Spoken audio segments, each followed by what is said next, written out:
Hey, what is up everybody? This is Meyer, and in this video is what I'm going to do is show you guys how to make a pluck sound in Spire. This is the eventual sound we're going to be making. It's layered here with the lead in this part, which is sort of like a mini drop for 8 bars, and then you can hear it in the outro. Take a listen.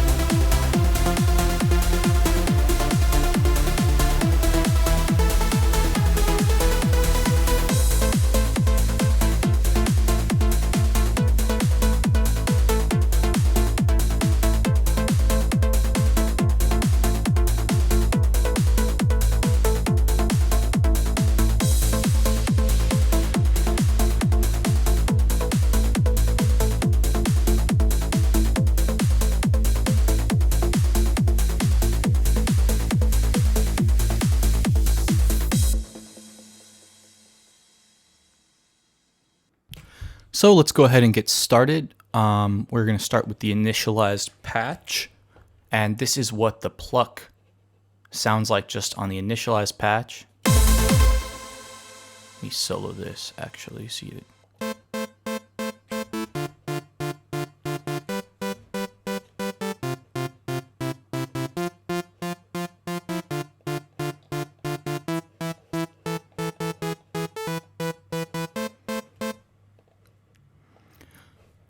Cool. So one of the things I find similar to mid basses is most pluck sounds are some combination of square and sawtooth waves running through a low pass filter.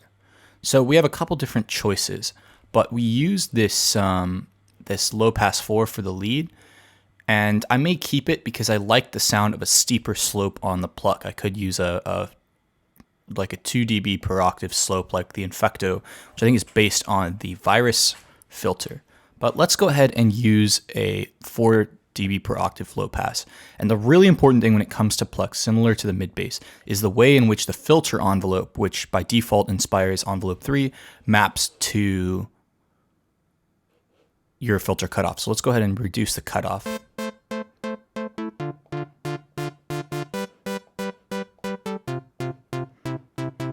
And you're done. Just kidding, we got more work to do, but as a starting point, it sounds pretty good, I think.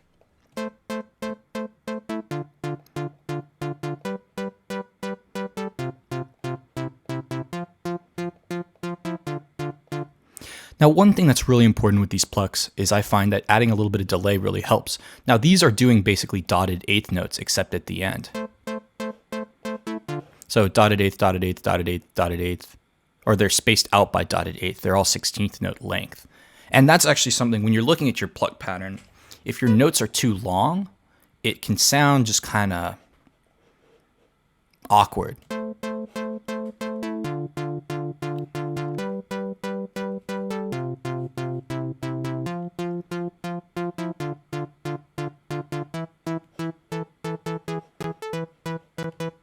Whereas to me, that sounds a lot better, especially as we're shaping the sound. Keep that in mind. So let's go ahead and add this in on eighth notes. That way it fills in these gaps in between and it's not overlapping. So what it's going to be doing is the delay is going to be hitting like here, here, here, just kind of basically at these points.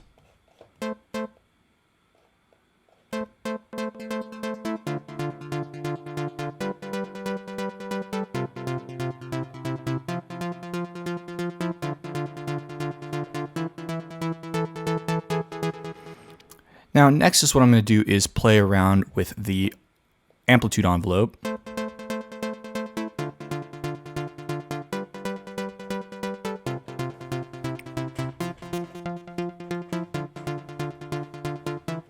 Which can help. And I'm going to add another oscillator that's basically a super saw. And I'm going to have this playing on top of this pluck. Now, one thing I'm going to do with this pluck is I'm going to phase retrigger the first oscillator, just so that way we get the same sound every time, and it'll help that attack.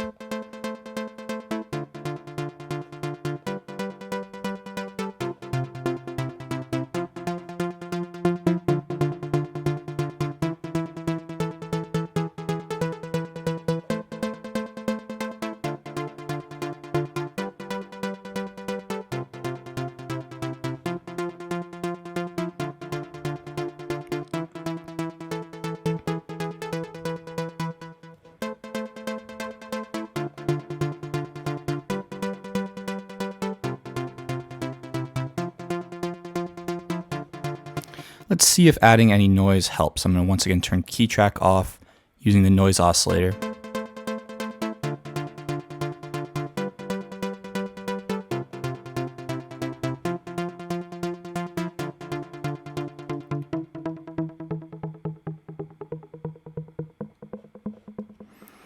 And what I'm going to do here with the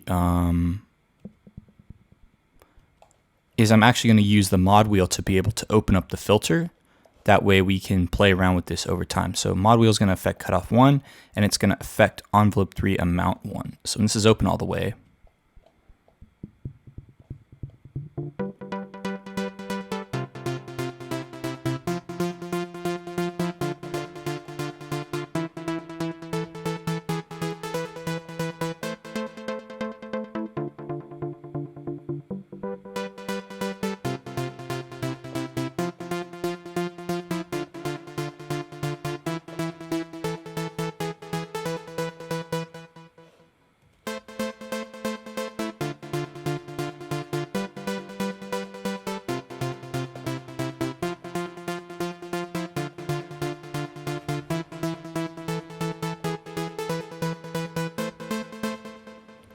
now, something you can do, you can adjust the shape of this, but unfortunately in Spire, it's not very granular. So basically you have the option of a really steep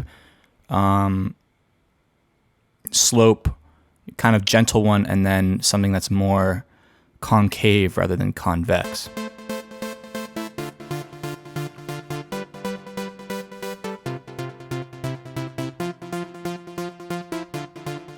Now, I like the way this sounds, but something you can also do is you can modulate amount 1 with envelope 3 itself. And this is called recursive modulation. And this actually gives you a chance to play around with how this slope looks, because what's going on is as the envelope is hitting, it's basically adjusting the amount that it's actually affecting the sound. So this can actually make it a little bit sharper.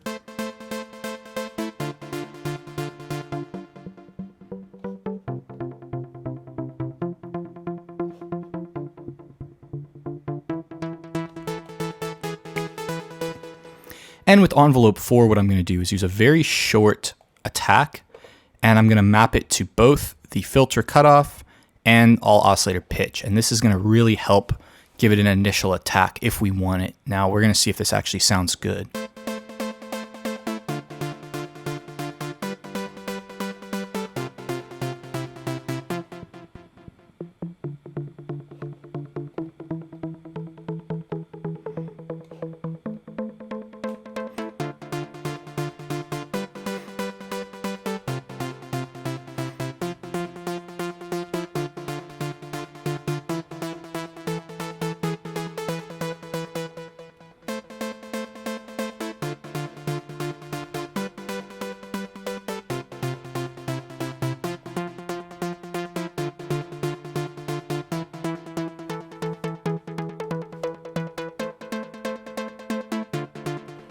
Now let's try turning on the multiband compressor.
I'm also going to have the mod wheel open up envelope 4's amount 1, just so when it's closed, it's not affecting, you're not getting too much of a click, so it actually sounds like the filter is closed, and as you increase it, it's going to accentuate that pluckiness.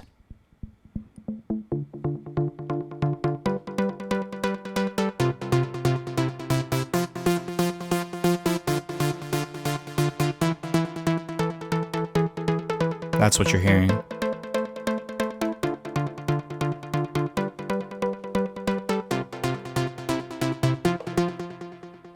Now at this point, let's go ahead and EQ the sound.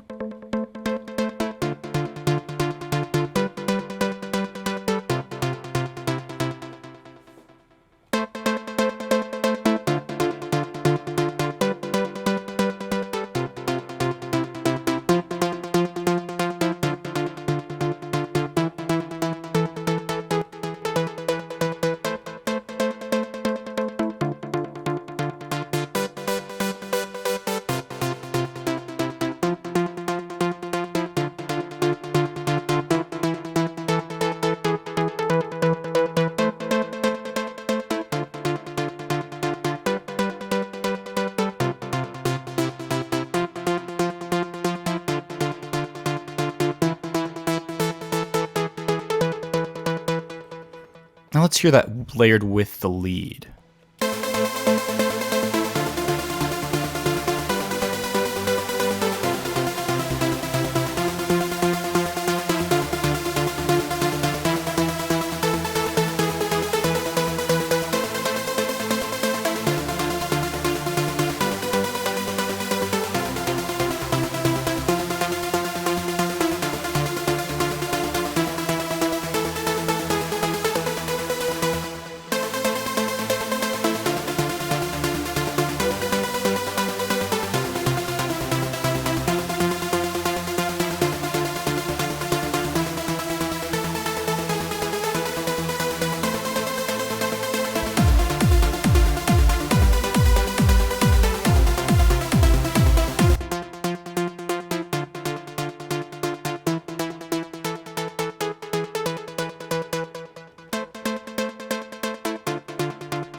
So let's hear that in context.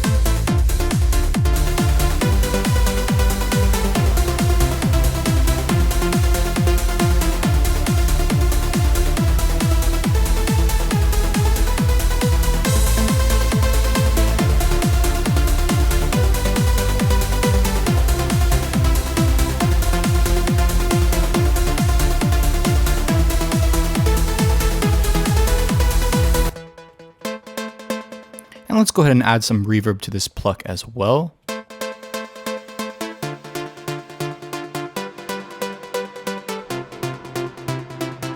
I want to make sure to add some pre-delay so that it's not actually smearing over the transient of this pluck. We want that to cut through.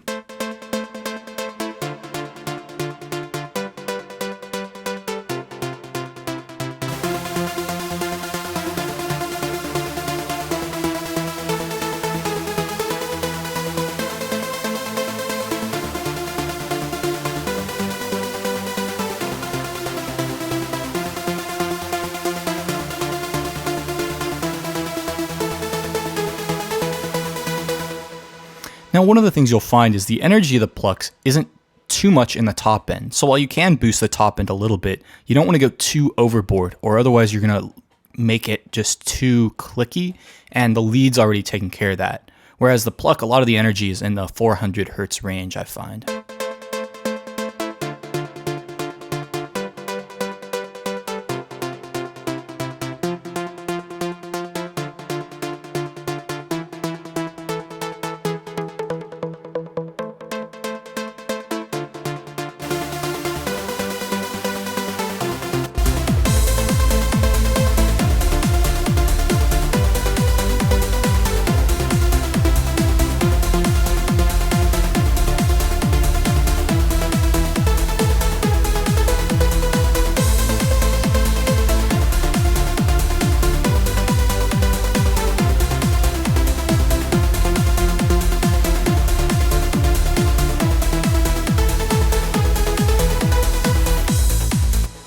And of course, one thing we can do is map both the lead and the Pluck to a bus and put an LFO tool on there, which I think is just going to help gel it together a little bit, because right now there's no sidechain on any of this.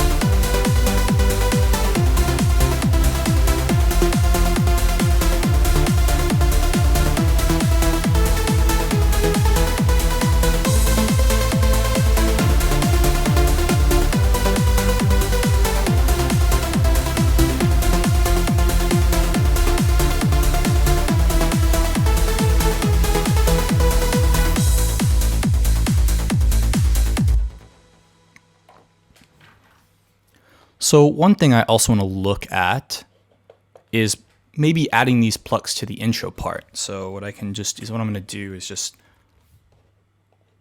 say plucks and move them from where they were before. That way, and I'm going to take it off of this lead area.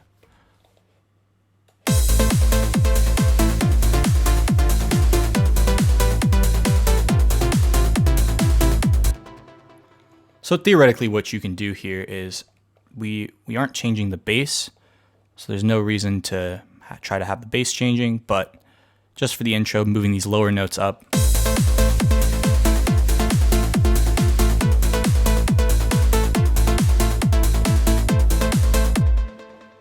And take this mod wheel, which I like where it is right now, but creating an automation clip just so we can open it up at the beginning. And actually, I'm going to do it this way by adjusting the minimum.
And then, of course, if you wanted to, for this kind of like outro part, you do the same thing we did before, kind of just build it out. If you were just doing a little bit of arrangement like so.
Anyway, hope you guys found this video helpful. Thanks for watching.